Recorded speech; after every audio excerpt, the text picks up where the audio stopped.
سے پہلے تو ہمارے وہ ہاٹ اسپاٹس ہیں. لیکن اگر کوئی عورت 15 پہ کمپلین نہیں رجسٹر کرنا چاہ رہی, ابھی تک سیکشل ہراسمنٹ کی اگر 1 مہینے کی بات کریں تو. السلام علیکم ناظرین, میں ہوں سمیع اور آپ دیکھ رہے ہیں گجرالہ فار یو. ناظرین, کسی بھی خاتون کو ہراساں کرنا یہ میری ریڈ لائن ہے. یہ کہنا وزیر اعلیٰ پنجاب مریم نواز کا ہے. گجرانوالہ میں قائم سیف سٹی کے اندر ورچوئل وومن پولیس اسٹیشن کس طریقے سے خواتین کے مسائل حل کرتا ہے, اور جو ہراسمنٹ کے حوالے سے وہ کام کس طریقے سے کر رہے ہیں, فیلڈ میں جا کے کر رہے ہیں, آفس میں بیٹھ کے کر رہے ہیں, اور جو ان تک جو شکایت ہے وہ کس طریقے سے موصول ہوتی ہے. میرے ساتھ موجود ہیں incharge virtual women police station Noor Fatima. ہم ان سے جانتے ہیں. تو یہ بتائیے گا کتنے کیسز اب تک آپ کے پاس رپورٹ ہو چکے ہیں اور ان کو سالو کس طریقے سے کیا جاتا ہے؟ وعلیکم السلام. میں ڈسٹرکٹ انچارج گجرانوالہ ہوں, نور فاطمہ.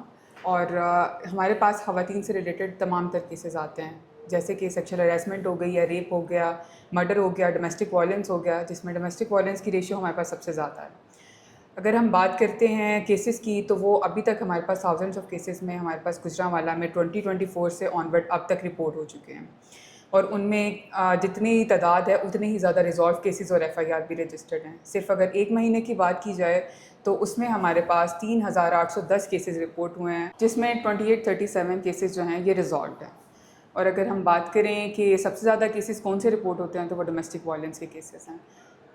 اور آپ تک یہ کمپلین آتی کس طرح؟ اگر خواتین کوئی ہراساں ہو رہی ہے, وہ لوگ ڈرتے بھی ہیں کہ میں عورت ہوں, میرا شور مچ جائے گا, معاشرے میں میری عزت نہیں رہے گی, تو وہ کمپلین آپ تک پہنچاتے کس طریقے سے؟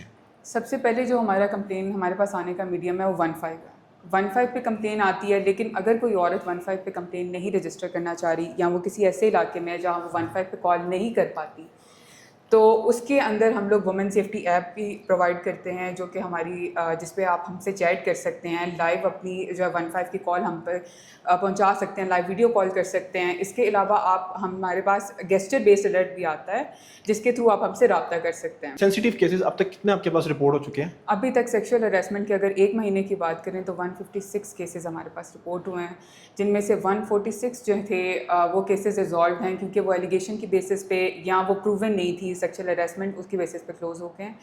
اور اگر ایکیوز اریسٹ کی بات کی جائے, جتنے کیسز 98+ ایسے کیسز ہیں جس میں فوراً ایکیوز اریسٹڈ تھا, کیونکہ اس میں آن دا اسپاٹ جو ہے وہ خواتین نے بھی ایکشن لیا, اور ہماری ڈسٹرکٹ پولیس نے بھی مدد کی, اور فوراً ایکیوز ہم نے اریسٹ کر دیا. اگر دوسری طرف ہم بات کریں پروٹیکشن کی, تو جتنے سارے کالجز اور اسکول ہیں وہ سب سے پہلے تو ہمارے وہ ہاٹ اسپاٹس ہیں, اور ادھر ساری کیمرہ کوریج ہے, اور وہ تمام کے تمام کورز ہیں. اس کے علاوہ تمام تر اسکول اور کالجز کے اندر ہم لوگ کی جو پینک بٹن ہے وہ نصب کر دیے گئے ہیں. اس میں اگر ایسے اسٹوڈنٹس ہیں یا کوئی بھی ہے, انہیں ہراسمنٹ جو ہے وہ نظر آ رہی ہے, یا کوئی ایسی چیزیں وہ رپورٹ کرنا چاہ رہی ہیں, فوراً پینک بٹن کے تھرو بھی ہم سے رابطہ کر سکتے ہیں. خواتین اور طلبات کے خلاف تشدد اور ہراسگی کے واقعات میں نمایاں کمی ریکارڈ کی گئی ہے. پولیس کے مطابق مؤثر حکمت عملی, بروقت کارروائی اور سخت کریک ڈاؤن کی وجہ سے سال 2025 کے مقابلے میں 2026 کے دوران ایسے واقعات میں واضح کمی آئی ہے. اعداد و شمار کے مطابق سال 2025 میں خواتین پر تشدد اور ہراسگی کے 35,790 واقعات رپورٹ ہوئے تھے, جبکہ سال 2026 میں یہ تعداد کم ہو کر 19,498 رہ گئی ہے, جو پولیس کی مؤثر کارروائیاں اور حفاظتی اقدامات کا نتیجہ قرار دی جا رہی ہیں. پولیس حکام کا کہنا ہے کہ خواتین اور طالبات کو محفوظ ماحول کی فراہمی اولین ترجیح ہے. اسی مقصد کے تحت ہراسگی, تشدد اور دیگر جرائم میں ملوث عناصر کے خلاف بلا امتیاز کارروائیاں کی جا رہی ہیں. سمیع اللہ, گجرانوالہ فار یو.